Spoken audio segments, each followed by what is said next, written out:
ডোবায় দেবো, ঠিক আছে? আবার এরকমভাবে ধুবো না যে কাস্টমারের মাথায় দিতে লাগে, ঠিক আছে? এবং আমি এই যে হেয়ারটাকে শুধু ওইভাবে মাসাজ করতে থাকি, তাহলে হেয়ারটা সফট থাকবে।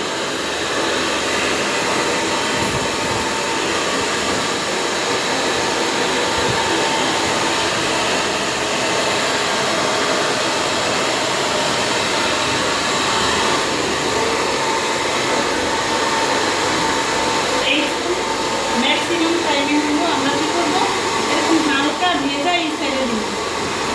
আর যদি কোনো কাস্টমারের ইয়ার থাকে যে না আমি দূরে যাবো, আমাদের শুকাইয়ে দিতে হইব, তাহলে শুকাই দিবা।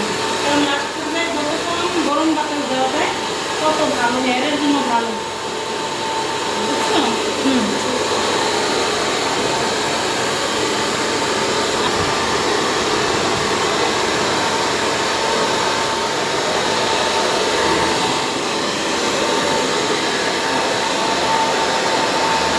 আমার মোবাইলটা দিয়ে একটা শর্ট ভিডিও নাও।